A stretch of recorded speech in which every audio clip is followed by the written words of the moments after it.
Hello friends, welcome back to my YouTube channel Saran's DIY. யூஸ்ஃபுல்லான Aariwork videos பார்க்க மறக்காம நம்ம சேனலை சப்ஸ்கிரைப் பண்ணிக்கோங்க. பக்கத்தில் இருக்க பெல் ஐக்கனும் கிளிக் பண்ணிக்கோங்க. இந்த வீடியோவில் ஒரு யூனிக்கான Aariwork டிசைன் தான் நம்ம பார்க்க போகிறோம். நான் கிளியராக எக்ஸ்பிளைன் பண்ணுவேன். வீடியோ ஸ்கிப் பண்ணாமல் கடைசி வரைக்கும் பாருங்கள். இந்த நெக் பார்த்தீங்கன்னா ஒரு போட் நெக் பேட்டர்ன் தான் நான் யூஸ் பண்ணியிருக்கேன். ஸோ இந்த போட் நெக் பேட்டர்ன் எப்படி ட்ரா பண்ணுறது அப்படின்னு உங்களுக்கு தெரிஞ்சுக்கணுன்னா கீழே கமெண்ட் பண்ணுங்கள். நான் ஸ்டெப் பை ஸ்டெப்பாக கிளியராக ஒரு லாங் வீடியோவில் அப்லோட் பண்ணுறேன். ஸோ அதை பார்த்தீங்கன்னா உங்களுக்கு கிளியராக புரியும். ஸோ இப்போ இந்த டிசைன் நம்ம எப்படி பண்ண போகிறோம் அப்படின்றத பார்க்கலாம். ஃபர்ஸ்ட் பார்த்திங்கன்னா இந்த பேட்டர்னில் மேலே வந்து அப்பர் சைடில் வந்து ஒரு செமி சர்க்கிள் மாதிரியே நம்ம ட்ரா பண்ணியிருப்போம். ஸோ கீழே வந்து ஒரு பாக்ஸ் ஷேப்லேயே கொஞ்சம் கர்வாக நான் வந்து பேட்டர்ன் ட்ரா பண்ணியிருக்கேன். இதோட கிளியரான வீடியோ கண்டிப்பாக நெக்ஸ்ட் வீடியோவில் நான் அப்லோட் பண்ணுறேன். ஸோ வெயிட் பண்ணிகிட்டே இருங்க. இப்போது இங்கே எவ்வளோ இன்ச்சஸ் நம்ம வந்து கேப் விட்டுருக்கோம் அப்படின்றத பார்ப்போம். ஸோ அதுக்கு நான் இன்ச் டேப் எடுத்து உங்களுக்கு மெஷர் பண்ணி காமிக்கிறேன். நான் ஒரு 1.5 இன்ச் 1.5 இன்ச் வந்து நான் மார்க் பண்ணியிருக்கேன். ஸோ அந்த கேப் அங்கே வந்து ஒரு 1.5 இன்ச் இருக்குது. அதில் வந்து ஆஃபாக எடுத்துக்கிறேன். ஸோ இந்த மாதிரி இன்ச் டேப்பை வந்து ஃபோல்ட் பண்ணிங்கனாவே உங்களுக்கு தெரியும். 1.5ல் ஆஃபாக வந்து பார்த்திங்கன்னா 0.8 சென்டிமீட்டர் வரும். அதுதான் வந்து 3/4 இன்ச் அப்படின்னு சொல்லுவாங்க. ஸோ இப்போ வந்து நம்ம இங்கே மார்க் பண்ண போகிறோம். அதுக்கு வந்து ஒரு ஒயிட் பென்சில் எடுத்துக்கிறேன். ஒரு ஒயிட் பென்சில் எடுத்துக்கிட்டு கீழே ஒரு பாக்ஸ் ஷேப்பில் ட்ரா பண்ணியிருக்கோம்ல, ஸோ அங்கே நம்ம ட்ரா பண்ண லைன் மேலே வச்சுட்டு 0.8 சென்டிமீட்டர் வந்து மார்க் பண்ணுறேன். ஸோ அப்படியே வந்து இந்த பாக்ஸ் ஷேப்பில் நம்ம ட்ரா பண்ணியிருக்கோம்ல, அது ஃபுல்லாகவே 0.8 சென்டிமீட்டருக்கு நம்ம வந்து மார்க் பண்ணுறோம். அந்த கர்வ் ஃபுல்லாகவே நான் வந்து மார்க் பண்ணிக்கிறேன். ஸோ மேலே இருக்க செமி சர்க்கிளில் நான் மார்க் பண்ணலை, கீழே நம்ம ட்ரா பண்ணியிருக்கோம்ல, ஸோ அதுக்கு மட்டும்தான் நான் மார்க் பண்ணியிருக்கேன். இப்போது ஒயிட் பென்சில் யூஸ் பண்ணி அப்படியே லைனாக ட்ரா பண்ணிக்கோங்க. இது வேணும்னா நீங்கள் ஸ்கேல் யூஸ் பண்ணியும் பண்ணலாம். இது ஆனால் கர்வாக தான் வரும். நீங்கள் டாட் வச்சாவே கரெக்டாக இருக்கும். அதுக்கு தான் இந்த டாட் வச்சது. டாட் வச்சுட்டு அதுக்கு மேலேயே லைட்டாக ஃபஸ்ட்டு நீங்கள் ஒயிட் பென்சிலில் வந்து அப்படியே லைன் மாதிரி ட்ரா பண்ணிக்கோங்க.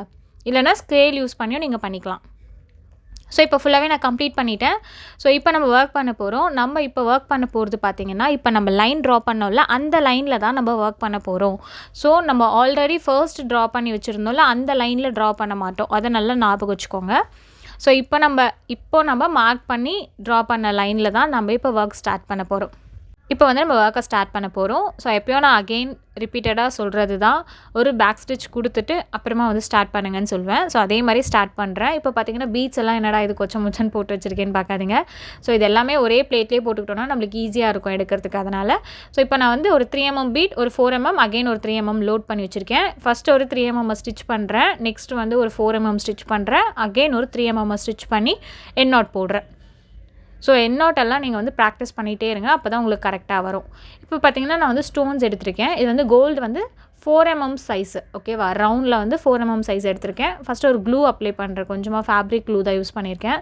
ஸோ நீடிலோட பேக் சைடில் லைட்டாக க்ளூ அப்ளை பண்ணிக்கோங்க. அந்த நீடில் யூஸ் பண்ணி நீங்கள் வந்து ஸ்டோன்ஸை எடுத்து எந்த பிளேஸில் நீங்கள் ஒட்டணுமோ அந்த பிளேஸில் ஒட்டிக்கலாம். ஸோ அதுக்கு யூஸ்ஃபுல்லாக இருக்கும். நெக்ஸ்ட் வந்து பார்த்திங்கன்னா ஃபேப்ரிக் க்ளூ தான் நான் யூஸ் பண்ணியிருக்கேன். நீங்கள் வந்து சீக்கிரமாக ட்ரை ஆகணும் அப்படின்னு நினச்சிங்கன்னா நீங்கள் B6000 க்ளூவும் யூஸ் பண்ணிக்கலாம். இப்போதைக்கு என்கிட்ட இல்லைன்றதால நான் இந்த க்ளூவை யூஸ் பண்ணியிருக்கேன். நெக்ஸ்ட் வந்து அந்த க்ளூ ட்ரை ஆகிற வரைக்கும் நான் வெயிட் பண்ணல, அப்படியே நான் கண்டினியூ பண்ணுறேன். ஸோ இதுக்காக தான் நான் வந்து B6000 க்ளூ யூஸ் பண்ண சொன்னேன், ஏன்னா சீக்கிரமாக ட்ரை ஆகிடும். நெக்ஸ்ட்டும் அதே பேட்டர்னில் ஒரு 3mm 4mm அகெயின் 3mm போட்டு எண்ட் நாட் போடுறேன். ஒவ்வொரு ஸ்டோனாக வந்து ட்ரை ஆக வெயிட் விட்டோன்னு வச்சுக்கோங்களேன், டைம் எடுக்கும். ஏன்னா ஃபுல்லாகவே இதே பேட்டர்னில் தான் நான் ஒர்க் பண்ண போகிறேன். ஸோ அதனால் நான் வந்து க்ளூ அப்ளை பண்ணி ஸ்டோன்ஸ் ஒட்டி உடனேவே கண்டினியூ பண்ணுறேன். ஸோ அந்த ஸ்டோனுக்கு எதுவும் டிஸ்டர்ப் ஆகாத மாதிரி நான் வந்து ஒர்க் பண்ணுறேன். நீங்கள் வேணும்னா B6000 க்ளூ யூஸ் பண்ணிக்கோங்க, சீக்கிரம் ட்ரை ஆகிடும். இப்போ எண்ட் நாட் வந்து அந்த மாதிரி போட்டோன்னா பிசிறு தெரியுது அப்படின்னு சொல்லிட்டு சிங்கிள் பீட்க்கு எண்ட் நாட் போடுவோம்ல, ஸோ அந்த மாதிரி லென்த்தாக த்ரெட்டை எடுத்துகிட்டு அந்த பீட்குள்ளே இன்சர்ட் பண்ணிவிட்டு கீழே இருக்க த்ரெட்டை எடுத்துடணும். ஸோ அகெயின் நான் கிளியராக எக்ஸ்பிளைன் பண்ணுறேன். ஸோ இந்த மாதிரி த்ரெட்டை எடுத்துக்கோங்க. இந்த மாதிரி ஃபிங்கர் வச்சு அந்த பீட்குள்ளே அந்த த்ரெட்டை உள்ளே விட்டுட்டு கீழே நம்ம லெஃப்ட் ஹேண்டில் ஒரு த்ரெட்டு பிடிப்போம்னா அதை டக்குன்னு இழுத்துட்டிங்கன்னா இந்த மாதிரி லாக் ஆகிடும். இப்போ வந்து பீட்ஸ் வந்து மூவ் ஆகாது. ஸோ இது வந்து சிங்கிள் பீட் யூஸ் பண்ணுறீங்கன்னா இந்த எண்ட் நாட்டை யூஸ் பண்ணிக்கோங்க. ஸோ அகெயின் அதே பேட்டர்ன்லேயே நான் ஃபுல்லாகவே நம்ம லைன் ட்ரா பண்ணியிருந்தோம்ல, அந்த லைன் ஃபுல்லாக இதே பேட்டர்னில் நான் வந்து ஒர்க் கம்ப்ளீட் பண்ணிட்டேன். நெக்ஸ்ட் வந்து பாருங்கள், இப்போ அந்த 3mmமும் அந்த 4mmக்கும் நடுவில் நான் வந்து 2 பீட் ஸ்டிச் பண்ணுறேன், சுகர் பீடு. நெக்ஸ்ட் ஒரு 3mm பீட் ஸ்டிச் பண்ணி சிங்கிள் பீட்க்கு எப்படி எண்ட் நாட் போடணும்னு சொன்னேன்ல, ஸோ அதே மாதிரி எண்ட் நாட் போடுறேன். ஸோ வந்து கொஞ்சம் க்ராஸாக, ஸ்ட்ரெயிட்டாக இல்லாமல் கொஞ்சம் க்ராஸாக வந்து ஸ்டிச் பண்ணியிருக்கேன். இப்போ வந்து 4mmக்கும் 3mmக்கும் இருக்கிற கேப்குள்ளே வந்து 4 சுகர் பீடை ஸ்டிச் பண்ணிவிட்டு அகெயின் வந்து ஒரு 3mm பீட் ஸ்டிச் பண்ணி சிங்கிள் பீட் லாக் கொடுத்துட்றேன். ஸோ நான் வந்து ஸ்ட்ரெயிட்டாக பண்ணல, கொஞ்சம் க்ராஸாக பண்ணியிருக்கேன். இதை நல்லா நோட் பண்ணிவிட்டு இதே மாதிரி க்ராஸாக நீங்களும் ஸ்டிச் பண்ணுங்கள். ஸோ இப்போ நெக்ஸ்ட் லைன் பார்த்திங்கன்னா ஒரு 3 சுகர் பீட் ஸ்டிச் பண்ணுறேன். இப்போ அகெயின் வந்து ஒரு 3 mm பீட் வச்சு லாக் போடுறேன். ஸோ இதே பேட்டர்னில் வந்து 3 முடிஞ்சிருச்சா? இப்போ ஆப்போசிட் சைடில், ஸோ இங்கே எந்த ஷேப்பில் எந்த சைடில் நம்ம யூஸ் பண்ணமோ அதே மாதிரி வந்து ஆப்போசிட் சைடும் வந்து ஸ்டிச் பண்ணணும். அதே மாதிரி க்ராஸாக எந்த பிளேஸில் நம்ம ஃபஸ்ட்டு லைன் ஸ்டிச் பண்ணியிருக்கோமோ அதே லைன். சிங்கிள் லாக் வந்து நீங்கள் போட ட்ரை பண்ணிட்டீங்கன்னா இதுவே உங்களுக்கு ஈஸியாக இருக்கும். பிகாஸ் வந்து அந்த பிசிறு தெரியாது. நான் உங்களுக்கு இப்போ வேணால் இப்போ உங்களுக்கு ஒர்க் பண்ணி காமிக்கிறேன் பாருங்கள். இப்போது சிங்கிள் பீடை வந்து நம்ம நார்மலாக எப்பயும் போடுற எண்ணாட் வச்சு போட்டோன்னா அங்கே வந்து பிசிறு தெரியும். இப்போ இதில் உங்களுக்கு காமிக்கிறேன். நான் எப்பயும் போடுற ரெகுலர் எண்ணாட்டை போடுறேன். போட்டால் உங்களுக்கு வந்து பாருங்கள் அந்த த்ரெட்டு லைட்டாக தூக்கிட்டு இருக்க மாதிரி தெரியும். அதுக்காக தான் நான் வந்து இந்த லாக் வந்து யூஸ் பண்ணுறேன். ஓகேவா? நீங்கள் வந்து இந்த சிங்கிள் பீட்க்கு போடுற லாக்கே போடுங்க. பீட்ஸ் எதுவும் ரிமூவ் ஆகாது, கரெக்டாக தான் இருக்கும். நான் இந்த மெத்தட் தான் யூஸ் பண்ணுறேன். இந்த மாதிரி சிங்கிள் பீட்லாம் ஃபைனலாக எண்ணாட் போடுறப்போ. இப்போ வந்து கம்ப்ளீட் பண்ணியாச்சு. இது வந்து பார்க்க வந்து ஒரு பட்டர்ஃப்ளை ஷேப் மாதிரி இருக்கும். நல்லா நோட்டீஸ் பண்ணிங்கன்னா தெரியும். நெக்ஸ்ட் வந்து ஸ்டோன்ஸ் எடுத்திருக்கேன். 8K சைஸில் வந்து ஐ ஷேப் ஸ்டோன் எடுத்திருக்கேன். கோல்டு கலர் தான் எடுத்திருக்கேன். ஸோ இதை வந்து கொஞ்சம் க்ராஸாக வந்து க்ளூ அப்ளை பண்ணி அங்கே நான் ஒட்ட போகிறேன். ஒரு சைடில் வந்து இந்த ஐ ஷேப் ஸ்டோனை ஒட்டுவேன். நெக்ஸ்ட்டு சைடில் என்ன பண்ணுறேன்றதை பார்ப்போம். நெக்ஸ்ட்டு சைடில் வந்து ஆப்போசிட் சைட், அதுக்கு ஆப்போசிட் சைடில் வந்து நான் ஃபஸ்ட்டு வந்து ஒரு ஒயிட் பென்சில் எடுத்துக்கிறேன். எடுத்துகிட்டு ஒரு லீஃப் ஷேப்பில், குட்டியாக ஒரு லீஃப் ஷேப்பில் நான் ட்ரா பண்ணுறேன். இப்போ அந்த ஐ ஷேப் ஸ்டோன் என்ன சைஸ் இருக்கோ அதே சைஸில் வந்து ஒரு லீஃபை நம்ம ட்ரா பண்ண போகிறோம். ஃபஸ்ட்டு இந்த மாதிரி ஒயிட் பென்சிலில் போட்டுக்கோங்க. நெக்ஸ்ட் வந்து 2 சுகர் பீடாக ஸ்டிச் பண்ணுங்கள் அந்த லீஃப் ஷேப்பில். இப்போ நம்ம ட்ரா பண்ணது நேராக. இப்போ வந்து இதில் நல்லா நோட் பண்ண வேண்டியது என்னென்னா, நீங்கள் அப்படியே வந்து இந்த நீடில் டர்ன் பண்ணி அப்படியே ஸ்டிச் பண்ணிங்கன்னா அந்த லீஃப் ஷேப் வராது. ஃபஸ்ட்டு இருக்கிற சுகர் பீடாண்ட ஒரு குட்டி ஸ்டிச் கொடுத்துட்டு அதுக்கப்புறம் நீங்கள் வந்து லைன் ட்ரா பண்ணதில் நீங்கள் ஒர்க் பண்ணலாம். அந்த மாதிரி பண்ணுறப்போ அந்த லீஃபோட ஷேப் அந்த ஸ்ட்ரக்சர் கரெக்டாக வரும். அந்த ஷார்ப் எட்ஜஸ் கரெக்டாக வரும். இப்போ அப்படியே உள்ள த்ரெட் எடுத்துக்கிறேன். இப்போ இந்த லீஃப்க்குள்ளே வந்து நம்ம ஃபில்லிங் எதனா கொடுக்கணும். அதுக்காக நான் வந்து டல் கோல்ட் கலரில் வந்து டியூப் பீட் வந்து ஒன்று ஸ்டிச் பண்ணுறேன்.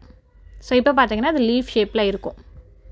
ஸோ அவ்வளோதான், கம்ப்ளீட் பண்ணியாச்சு. இப்போ நம்ம இதே பேட்டர்னையே வந்து பின்னாடி ஃபுல்லாத்துக்கும் அந்த லைன் ஃபுல்லாக நான் ட்ரா பண்ண போகிறேன். ஸோ ஃபஸ்ட்டு நம்ம க்ராஸாக ஸ்டிச் பண்ணோம்ல சுகர் பீட் அந்த 3 mm பீட், அதே மாதிரி 3 லைன் ட்ரா பண்ணுறேன். இதே டிசைனே தான் நம்ம வந்து நெக் பேட்டர்ன் ஃபுல்லாக வந்து ஒர்க் பண்ண போகிறோம்.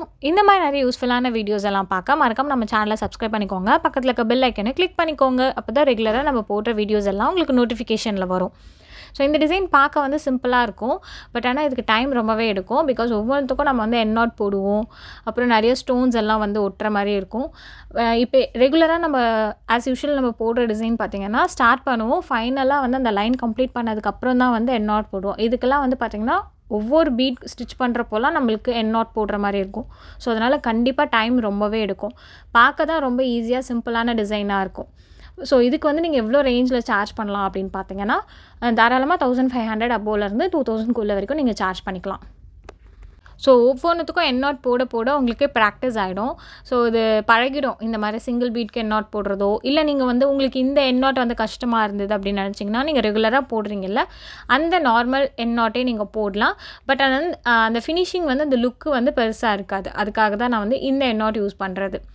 ஸோ இப்போ பாருங்கள், இங்கே வந்து நான் ஸ்டோன்ஸ் ஒட்டியிருக்கேன். பட் இதே இடத்துல இப்போ கீழே நான் ஸ்டோன் ஒட்ட போகிறதில்ல, ஆப்போசிட் சைடில் வந்து ஸ்டோன் ஒட்ட போகிறேன். ஸோ இப்போ அந்த ரைட் சைடில் நான் ஸ்டோன் ஒட்டியிருக்கேன்னா இந்த சைடில் வந்து பார்த்திங்கன்னா லெஃப்ட் சைடில் ஒட்டுவேன். ஸோ ஆல்டர்னேட்டிவாக இருக்கும். இப்போ அந்த லீஃப் வந்து ரைட் சைடுக்கு போயிடும். ஸோ அந்த மாதிரி இப்போ ஸ்டோனும் வந்து நான் க்ராஸாக தான் ஒட்டுறேன். ஸோ இப்போ அந்த ஆப்போசிட் சைடில் வந்து நான் லீஃப் ட்ரா பண்ண போகிறேன். இதில் பார்த்திங்கன்னா நான் பென்சிலெல்லாம் எதுவுமே ட்ரா பண்ணல. அப்படியே லீஃப் ஷேப்க்கு வந்து நான் ஸ்டிச் பண்ணிகிட்டே போகிறேன். ஸோ அப்படியே டர்ன் பண்ணி ஒரு குட்டி ஸ்டிச் கொடுத்துட்டு அகெயின் இந்த சைட் வந்து ஸ்டிச் பண்ணிகிட்டே இருக்கேன். ஸோ இப்போ வந்து ஒரு லீஃப் ஷேப்பை வந்து நான் கொண்டு வந்துடுறேன். ஸோ ஃபைனலாக இங்கே ஸ்டிச் பண்ணிவிட்டு உள்ளே அப்படியே நான் நீடில் கொண்டு போயிட்டு இதுக்குள்ளே வந்து ஃபில்லிங் வந்து சேம் அதே மாதிரியே ஒரு டியூப் பீட் வச்சு எண்ணாட் போடுறேன். ஸோ இப்போ பார்த்திங்கன்னா அந்த லீஃப் ஷேப் கரெக்டாக வந்துடும். வேணும்னா நீங்கள் ஒயிட் பென்சிலில் கூட ட்ரா பண்ணிக்கோங்க. ஸோ அகெயின் நான் அதே லீஃப் ஷேப்பில் தான். ஸோ இதே நெக் ஃபுல்லாக அந்த கர்வாக இருந்தாலும் சரி, அந்த கர்வ் வர இடத்துலையும் நீங்கள் அதே பேட்டர்னில் அதே மாதிரி கொஞ்சம் கர்வாக வந்து ஸ்டிச் பண்ணிக்கோங்க. ஸோ இந்த லீஃப் ஷேப் மட்டும் கரெக்டாக ட்ரா பண்ணிக்கோங்க, ஸ்டிச் பண்ணிக்கோங்க. மற்றபடி இதில் வந்து பெருசாக வந்து கஷ்டமான ஒர்க் எதுவுமே இருக்காது. ஸோ இந்த லீஃபை மட்டும் கரெக்டாக அந்த ஷேப்புக்கு நீங்கள் போட்டுட்டிங்கன்னா லுக் வந்து ஃபைனலாக அழகாக இருக்கும். ஸோ ஃபுல்லாகவே கம்ப்ளீட் பண்ணிவிட்டேன். இப்போ நான் எனக்கு கொஞ்சம் டைம் அதிகமாகவே எடுத்தது. இந்த மாதிரி யூனிக்கான டிசைன்லாம் வந்து ஒர்க் பண்ண கொஞ்சம் டைம் எடுக்கும். ஆனால் ரொம்ப அழகாக இருந்தது அவுட்புட் வந்து பார்த்திங்கன்னா. இப்போ நெக்ஸ்ட் வந்து பார்த்திங்கன்னா இங்கே ஒரு லைன் இருக்குது பார்த்தீங்களா, இந்த லைனில் வந்து நீங்கள் வேணும்னா பீட்ஸ் ஒர்க்கும் கொடுத்துக்கலாம். நான் வந்து சிம்பிளாக ஜரி லைன் தான் கொடுக்க போகிறேன். நீங்கள் வேணும்னா சாரியோட கான்ட்ராஸ்ட் த்ரெட் கலரும் நீங்கள் யூஸ் பண்ணிக்கலாம். நான் வந்து கோல்டு தீம்லேயே தான் எனக்கு வேணும்னு கஸ்டமர் கேட்டிருந்தாங்க. ஸோ அதனால் கோல்டு ஜரியை வந்து ஸ்டிச் பண்ணுறேன். கொஞ்சம் லென்த்தான ஜரியாக நான் வந்து ஸ்டிச் பண்ணிக்கிறேன். ஸோ எனக்கு கிளாத் வந்து கொஞ்சம் ஹார்டாக இருந்தது இந்த கிளாத்து உள்ளே இன்சர்ட் பண்ணி எடுக்கிறதுக்கு. அதனால் கொஞ்சம் கஷ்டப்பட்டு தான் நான் இன்சர்ட் பண்ணியிருந்தேன் நீடில். ஸோ இதே மாதிரியே வந்து நல்ல திக்கான பார்டர் நீங்கள் கொடுத்துக்கலாம். நான் வந்து பார்த்திங்கன்னா ஒரு 4 லைன் கொடுக்க போகிறேன் ஜரி லைனே.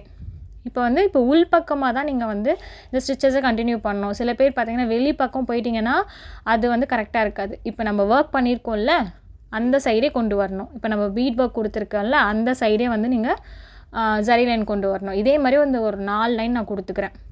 ஸோ நல்லா திக்காக இருக்கும், பார்க்க அழகாக இருக்கும் ஃபினிஷிங். இப்போ பாருங்கள், ஃபைனல் அவுட்புட் ரொம்பவே அழகாக இருந்தது. நல்லா திக்கான ஒரு பார்டர், அதுக்கப்புறம் வந்து டிசைன் ரொம்ப ஹைலைட்டாக இருந்தது. இப்போ பார்த்திங்கன்னா மேலேயும் வந்து நான் த்ரெட் ஒர்க் தான் கொடுக்க போகிறேன், அதாவது ஜரி ஒர்க் கொடுக்க போகிறேன். இங்கே கொடுத்து அதே 4 லைன்ஸ் ட்ரா பண்ண போகிறேன். ஸோ வந்து நீங்கள் உள் பக்கமாக தான் நீங்கள் ட்ரா பண்ணணும், வெளியே சைட் போயிடாதீங்க, அந்த சைட் போகாதீங்க. ஸோ வந்து இப்போ நம்ம ஒர்க் பண்ணியிருக்கோம்ல அந்த உள் பக்கமாக வந்து நீங்கள் 4 லைன் ஜரி லைன் கொடுத்துக்கலாம். வேணும்னா நீங்கள் பீட் ஒர்க்கும் கொடுத்துக்கலாம், இன்னும் கொஞ்சம் கிராண்டாக இருக்கும். நான் ஜரி லைனோட கம்ப்ளீட் பண்ணிட்டேன். ஸோ நெக்ஸ்ட் வந்து புட்டாஸும் அங்கங்கே கொடுத்துருந்தேன், கொஞ்சம் ஹைலைட்டாக தெரியும்னு சொல்லிட்டு.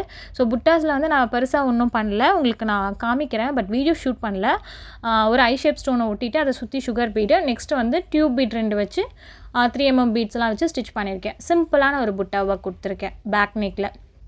ஸ்லீவ் பார்த்திங்கன்னா அதே பார்டர் லைனு. ஸோ நம்ம நெக்கில் கொடுத்த அதே பார்டர் லைன் தான் வந்து நான் ஸ்லீவ்லேயும் கொடுத்துருக்கேன். புட்டாஸ் மட்டும் கொஞ்சம் ஹைலைட்டாக கொடுத்துருந்தேன். ஒரு 3 ஐ ஷேப் ஸ்டோன் வச்சு நான் புட்டாஸ் கொடுத்துருந்தேன். இதோட வீடியோ வந்து நான் ஆல்ரெடி ஷார்ட்ஸில் நிறைய அப்லோட் பண்ணியிருக்கேன், செக் பண்ணாதவங்க வேணால் செக் பண்ணி பாருங்கள். ஸோ ஃபைனல் அவுட்புட் வந்து பார்த்திங்கன்னா இந்த மாதிரி தான் இருந்தது. ஸ்டிச் பண்ணதுக்கப்புறம் ரொம்பவே அழகாக இருந்தது லுக்கு, ரொம்ப ஒரு யூனிக்கான டிசைன் மாதிரியே இருந்தது. ஸோ இதுதான் பேக் நெக்கோட வியூ. இந்த வீடியோ உங்களுக்கு பிடிச்சிருந்ததுன்னா மறக்காமல் உங்கள் ஃப்ரெண்ட்ஸ் அண்ட் ஃபேமிலிஸ்க்கு ஷேர் பண்ணுங்கள். தென் இந்த மாதிரி யூஸ்ஃபுல்லான வீடியோஸ் பார்க்க மறக்காமல் நம்ம சேனலை சப்ஸ்கிரைப் பண்ணிக்கோங்க. தேங்க்ஸ் ஃபார் வாட்சிங்.